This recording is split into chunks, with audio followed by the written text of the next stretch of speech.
भारत पाकिस्तान के बीच जिस तरीके से तनाव बढ़ता जा रहा है, आज भारत ने सर्जिकल स्ट्राइक करके जिस तरीके से तमाम आतंकवादियों को उनके मुकाम तक पहुंचा दिया और उनसे यहाँ पहलगाम की घटना का बदला लिया, ऐसे में बौखलाए पाकिस्तान की तरफ से क्या जवाबी कार्रवाई होगी। अब सबका जो इशारा है और सबकी जो निगाह है और सभी उसी पर ध्यान दे रहे हैं कि क्या वास्तव में पाकिस्तान जो हमेशा कहीं ना कहीं कायराना हरकत करता रहा है, वह दोबारा से भारत पर कहीं हमला करेगा या फिर बैकफुट पर आकर कहीं ना कहीं अपनी औकात में आ जाएगा। लेकिन अभी चूंकि दुश्मन को कमजोर नहीं समझना चाहिए और मोदी जैसे प्रधानमंत्री जो कभी भी कहीं चूकना नहीं चाहते हैं, ऐसे में आज भारत के लोग हैं जो भारतीय हैं, उनका ये मानना है कि हमको कहीं भी जरा सा भी धोखा नहीं खाना है और सजग रहना है और पाकिस्तान की कायराना हरकत का मुंह तोड़ जवाब देना है। वार की अगर बात करें तो वार केवल बॉर्डर पे जाकर नहीं होती, वहां के लिए हमारे आर्मी के जवान और तमाम जो हमारी सिक्योरिटी फोर्सेज है वे काफी हैं। ऐसे में सरकार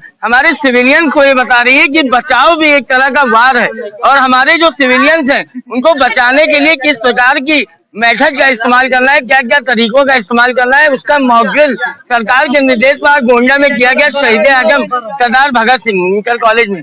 मैं यही प्रांगण में खड़ा हूँ, आप मेरे पीछे देख सकते हैं, ये एनसीसी कैडेट ने बहुत ही अनुशासित है, काफी इन्होंने यहाँ पर मेहनत की है, अभी इन्होंने मॉकड्रिल किया है। आइए इन्हीं से जानते हैं कि कैसा मॉकड्रिल किया इन्होंने, क्या रहा और क्या मैसेज देंगे और आगे इनमें क्या जज्बा है, किस प्रकार से पाकिस्तान के लिए सोचते हैं। भैया क्या शुभ नाम है? दीपक यादव। क्या हुआ आज यहाँ पर हुआ, सबसे पहले बताएगा सायरन बजते ही बंकर में छुप जाना है और जो आसपास के लोग हैं उनको लेके जाना है बंकर में। फिर उसके बाद क्या हुआ? उसके बाद में सायरन बजा, सायरन बजने के बाद में हम लोग जो बंकर में थे, बाकी घायल लोग को बचाने के लिए फिर बाहर आए। बाहर जो मेडिकल टीम जो उपस्थित थी वो घायल लोगों को लेकर हॉस्पिटल गई। उसके बाद जैसा कि आप देख सकते हैं कि स्पष्ट तौर पर वही है कि जो मॉकड्रिल के नियम से कि यहाँ पर 3 बार सायरन बजाए जाते हैं, जिसमें सुरक्षा और सुरक्षा दोनों इन्वॉल्व है। अगर लंबे सायरन बजाए जाते हैं तो माना जाता है कि हवाई हमले होने वाले हैं, अगर 3 बार शॉर्ट सायरन बजाए जाते हैं तो माना जाता है कि आप सुरक्षित हैं।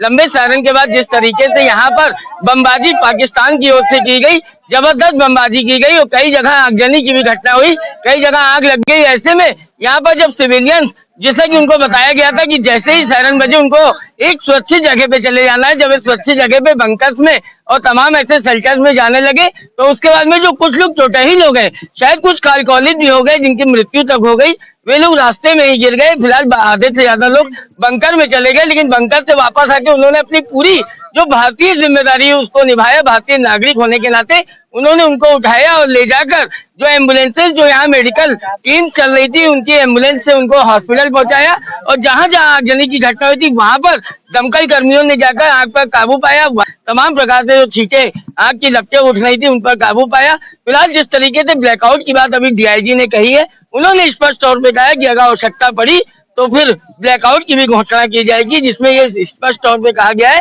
कि कोई भी नागरिक, भले ही उसके पास इन्वर्टर हो, भले ही उसके पास जनरेटर हो या उसके पास चार्जिंग लाइट हो, कोई भी नागरिक ब्लैकआउट के समय अपने घर में या अपने घर के बाहर लाइट का प्रयोग नहीं करेगा, क्योंकि जब हवाई हमले होते हैं तो लाइट ही बताती है कि ये रिहायशी इलाका है या मैदानी इलाका है। फिलहाल जिस तरीके से हमारे सिविलियंस को भारत पाकिस्तान के संभावित युद्ध के लिए बचाव के लिए तैयार किया जा रहा है, ऐसे में जिला प्रशासन पूरी तरीके से मुस्तैद दिख रहा है और तमाम जो समाज सेवी संगठन है, जो तमाम सामाजिक संगठन है, उनको साथ में लेकर और तमाम जो हमारे बच्चों को ट्रेनिंग जा रही, चाहे वो एनसीसी हो, चाहे रेड क्रॉस हो, चाहे स्काउट के बच्चे हो, सभी को इन्वॉल्व करके ये यहाँ पर मॉकड्रिल पूर्वाभ्यास किया गया है। अब देखना ये है कि सिविलियन कितनी गंभीरता से इसको पालन करते हैं। और एक मैसेज और है जो डीएम की तरफ से भी कहा गया है, सभी कह रहे हैं कि अगर किसी का घर कमजोर है आपके घर के बगल में और आपका घर मौजूद है, आपकी छत मौजूद है, उसकी लंबाई ज्यादा है, तो ये माना जाता है कि जब भी मिसाइल अटैक होता है तो उसके छर्रे जाके लगते हैं।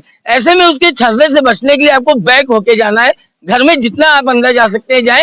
लेकिन अगर आपके घर के अगल बगल कोई ऐसा घर है जिसकी जो चौड़ाई लंबाई कम है, आप उसकी मदद कीजिए, उसको अपने घर में जरूर पना दीजिए।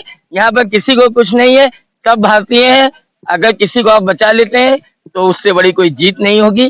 भारत पाकिस्तान के युद्ध के लिए तैयार रहिए, क्योंकि भारत है ये मुंह तोड़ जवाब देके रहेगा। आइए इनकी भी ओपिनियन ले लेते हैं जो पूरी तरीके से जोश में। भैया पाकिस्तान के लिए क्या कहेंगे आप? भैया क्या कहते हैं? देखिए, पाकिस्तान मुंह तोड़ जवाब देना समझ आप क्या होता है। जैसे वो अगर एक ईटा फेंके तो हम उनका ईटा नहीं देंगे, वो पूरा पहाड़ ही फेंक देंगे उनके ऊपर, पहाड़ फेंक देंगे, पूरा पहाड़ फेंक देंगे। बजरंगी की भूमिका में आ जाएंगे, बजरंगी की भूमिका में, बजरंगी की भूमिका में आ जाएंगे, बजरंगी की भूमिका में आ जाएंगे। देखिए देखिए यार, आपकी महफिल में थे, आपकी महफिल में थे जी साहब थे। आपसे क्या हुआ था? यहाँ पर जो सायरन बजा था तो हमको सबको लेटना था, घायल होना था। क्या लगता है आपको पाकिस्तान को कैसा जवाब मिलेगा? इनके तो हम सब ऐसी की तैसी कर देंगे, ऐसी की तैसी कर देंगे। ये जो है भारत माता की जय, भारत माता की जय, जय हिंद, जय हिंद, जय हिंद।